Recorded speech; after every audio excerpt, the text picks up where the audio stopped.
ಲಕ್ಕುಂಡಿಯಲ್ಲಿ ಎರಡನೇ ದಿನಕ್ಕೆ ಕಾಲಿಟ್ಟಿದೆ ಉತ್ಖನನ ಕಾರ್ಯ. ಕೋಟಿ ವೀರಭದ್ರೇಶ್ವರ ದೇವಸ್ಥಾನದ ಅಂಗಳದಲ್ಲಿ ಉತ್ಖನನ ನಡೀತಾ ಇದೆ. ಇನ್ನು ಉತ್ಖನನಕ್ಕೆ ವೀರಭದ್ರೇಶ್ವರ ಭಕ್ತರು ಮತ್ತೆ ಗ್ರಾಮಸ್ಥರು ವಿರೋಧವನ್ನ ವ್ಯಕ್ತಪಡಿಸ್ತಾ ಇದ್ದಾರೆ. ಉತ್ಖನನ ನಡೆಯುವಂತ ಪ್ರದೇಶಕ್ಕೆ ಸಾರ್ವಜನಿಕರನ್ನ ನಿರ್ಬಂಧಿಸಲಾಗಿದೆ. ಇನ್ನು ಉತ್ಖನನ ಜಾಗ ಸೂಕ್ಷ್ಮ ಪ್ರದೇಶ ಅಂತ ಕೂಡ ಜಿಲ್ಲಾಧಿಕಾರಿಗಳು ಘೋಷಣೆಯನ್ನ ಮಾಡಿರುವಂತದ್ದು. ಗದಗ ಜಿಲ್ಲಾಧಿಕಾರಿ ಸಿಎನ್ ಶ್ರೀಧರ್ ಆದೇಶವನ್ನ ಹೊರಡಿಸಿದ್ದಾರೆ. ಕೋಟೆ ವೀರಭದ್ರೇಶ್ವರ ದೇವಸ್ಥಾನದಲ್ಲಿ ಉತ್ಖನನಕ್ಕೆ ಗ್ರಾಮಸ್ಥರು ವಿರೋಧವನ್ನ ವ್ಯಕ್ತಪಡಿಸ್ತಾ ಇದ್ದಾರೆ. ಉತ್ಖನನ ನಡೆಯುವಂತ ಪ್ರದೇಶಕ್ಕೆ ಸಾರ್ವಜನಿಕರು ಬರೋ ಹಾಗಿಲ್ಲ ಅಂತ ಅವರನ್ನ ನಿರ್ಬಂಧಿಸಲಾಗಿದೆ. ಗದಗ ಜಿಲ್ಲಾಧಿಕಾರಿ ಸಿಎನ್ ಶ್ರೀಧರ್ ಆದೇಶವನ್ನ ಹೊರಡಿಸಿರುವಂತದ್ದು. ಸರ್ಕಾರದ ಆದೇಶದಿಂದ ಕಂಗಾಲಾಗಿದ್ದಾರೆ ಲಕ್ಕುಂಡಿಯ ಜನತೆ. ವೀರಭದ್ರೇಶ್ವರ ದೇಗುಲದ ಮೇಲೂ ಕೂಡ ಉತ್ಖನನ ನಡೆಯುವಂತ ಪ್ರದೇಶಕ್ಕೆ ಸಾರ್ವಜನಿಕರನ್ನ ನಿರ್ಬಂಧಿಸಲಾಗಿದೆ. ಆದ್ರೆ ಸಾರ್ವಜನಿಕರು ಆಕ್ರೋಶವನ್ನ ಹೊರಹಾಕ್ತಾ ಇದ್ದಾರೆ.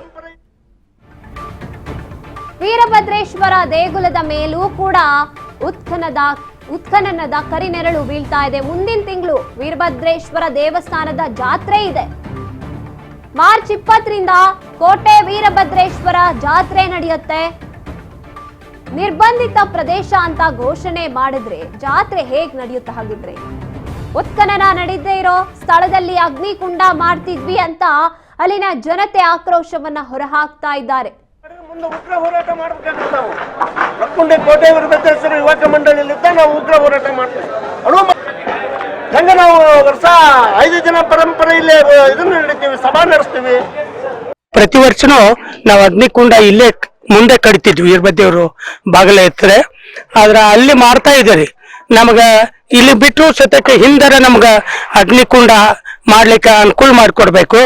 ಮತ್ತು ಹೊಳ್ಳಿ ಇಲ್ಲಿ ಬರ್ತಕ್ಕಂತ